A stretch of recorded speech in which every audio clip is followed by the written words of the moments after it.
name's Jenna and today I'm here doing my movie and television show wrap up for the month of October 2019. In October I watched 5 movies and 7 TV shows. Wow, did I really watch that much TV? That makes me sound like I do nothing else with my time. I swear I do other things, guys. Overall, I had a pretty good month movie and TV show wise. I really enjoyed the majority of everything that I watched. I watched some new things, I rewatched some things. It was just overall a really fun month and we're just gonna jump right in with the television shows that I watched. So the first TV show that I watched this month was a rewatch and that was seasons 3 and 4 of Merlin, which I gave 4 out of 5 stars. In Australia, the show is called The Adventures of Merlin, but it is the same as Merlin from the BBC. It came out in 2008 and ran throughout my high school, like not through my high school, throughout my high schooling years, and I loved the show. I really did, and I blew through these 2 seasons. I started my rewatch a couple of months ago and forgot to tell you guys, I started a Merlin rewatch and I rewatched season 3 and 4. Ended up finishing them in like 2 days. I freaking love this show so much. It's so good. I love the characters. I love the Arthurian legend so much and I love what they did with it in this series. It's such a fun, wholesome show and I love it so much and it makes me cry when I watch it because it's so beautiful and I just love it so much.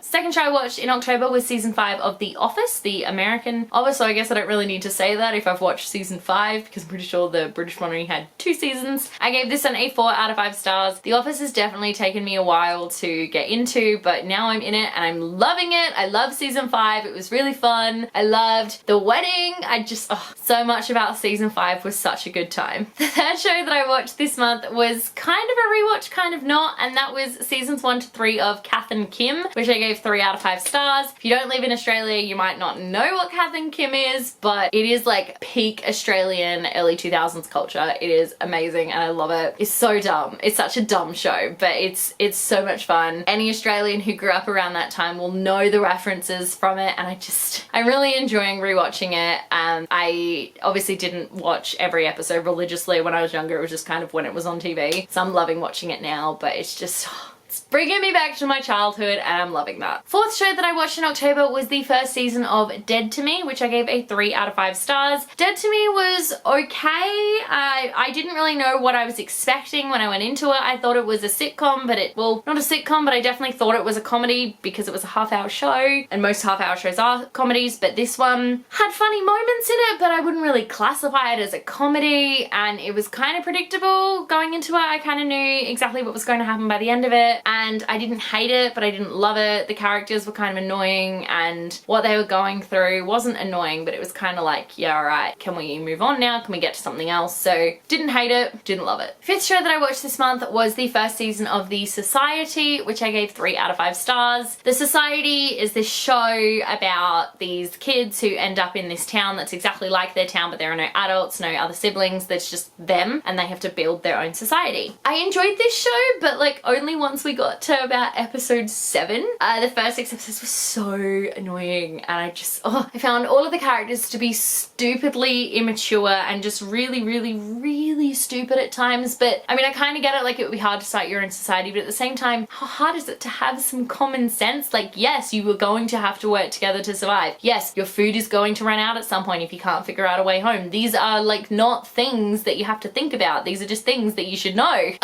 Mostly I was just interested in how they got to where they were, where they actually were, and why, and how they were going to get back. None of that gets answered in season 1. Kind of a spoiler, but also not really because you knew a show like this was obviously going to go on for a while. There was some interesting things that happened in the show that I definitely wasn't expecting and I really liked how they dealt with it and the consequences from it, of how they sort of worked through everyone's emotional trauma surrounding it, and that was really awesome to see. That was something I wasn't expecting, and when it happened I kind of sat there and was like, oh, they did that, and then it had me thinking if I would have done that in that situation, and it was just, it ended up being like a real philosophical moment and I wasn't about that because it's not what I'd signed up for, but it was interesting to say the least. The sixth show that I watched this month was Looking for Alaska. I gave this one 5 out of 5 stars. I absolutely loved it. I'm not going to talk too much about it here. I did a full reading / watching vlog of it, so you sort of get all of my thoughts as I have them. It is completely spoilery though, so the quick non-spoiler version is I really loved it. I loved how they expanded on some things, how they really went deeper into everybody's characterization and motivations emotions, and they just made everything better. Basically, the book was really shallow and sort of on the surface, but for the show they really dove down deep, and I really, really enjoyed watching it. And the seventh show that I watched this month was a rewatch, and that was season 11 of The Big Bang Theory. I gave this one a 5 out of 5 stars. Freaking love The Big Bang Theory. I will just say it now if I haven't said it before. One of my favorite shows of all time. I absolutely love it. Season 11 is fantastic and hilarious and has the cutest ending, and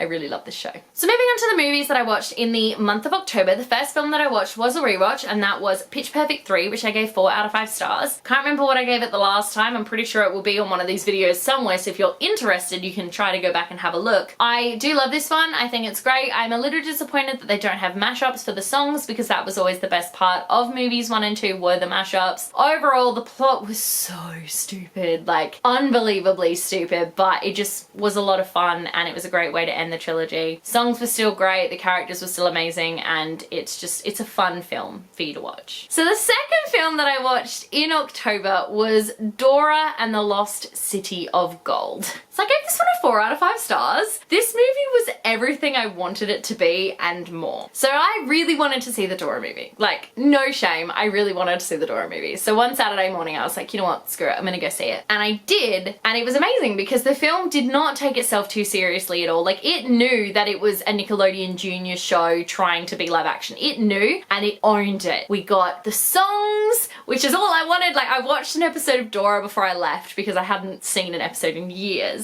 We got all the songs from the original, we got everything that made the original great. We really got the best Dora possible. Isabella Monet was the perfect Dora. Like, I cannot even begin to describe how perfect she was, but it was also just great because while characters around her sort of grew and were going through all of this, she really didn't, which is great because we wanted her to be this same character that kids know and love. The film was hella predictable, but it's a children's film and they're all predictable these days, so didn't care so much about that. I just am so grateful that we had all the songs. Like, we had the backpack song and the map song and the We Did It song.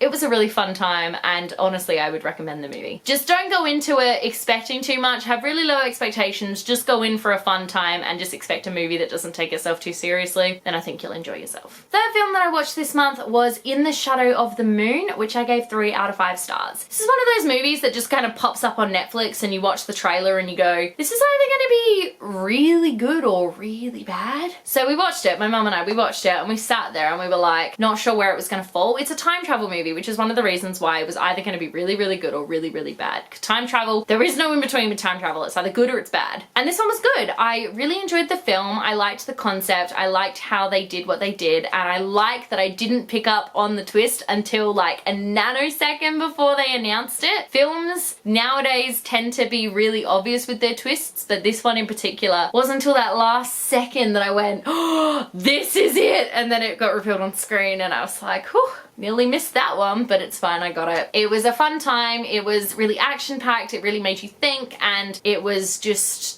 surprisingly a really fun film. Fourth film that I watched in October was Maleficent, Mistress of Evil, which I gave 5 out of 5 stars. I freaking loved this film. I like the first film a lot, but I don't like love the first film, so going into this one I wasn't really sure what to expect, but it blew the first one out of the water. It was fantastic. It was just the characters and the plot and the cinematography and honestly the color scheme. Something I never thought I'd say about a film, but the colors that they used in particular shots, and it was just a phenomenal film. It was fantastic. I really loved it. Shed a tear. Wasn't expecting that. It's kind of an emotional film, I won't lie, but all in all it was so much fun. It was so great. If you haven't seen it, I highly recommend it. It is so much fun. And then the last film that I watched in October was Zombieland, which I gave 4 out of 5 stars. Not the new one, the original Zombieland, which I'd never seen. This was such a weird film, but it was a lot of fun. Like, it was literally just zombies and comedy, and it wasn't like a scary zombie film, it was a funny zombie film, and I really enjoyed myself. I found myself laughing a lot and just being like, what is happening for the most part. But overall, really enjoyed it. I kind of want to see the new one, but I think it might be out of cinemas already, so I may be out of luck. But if it's not, I do want to see it this month because I enjoyed the first one a lot and I'm curious to see what they do in a sequel. So we go. Those were all of the television shows and movies that I watched this month. Thank you so much for watching. Let me know in the comment section below if you have seen any of these movies or TV shows, because I would absolutely love to know. If you like this video, be sure to give it a huge thumbs up and don't forget to subscribe to my channel so you don't miss a thing. Stay random. Bye.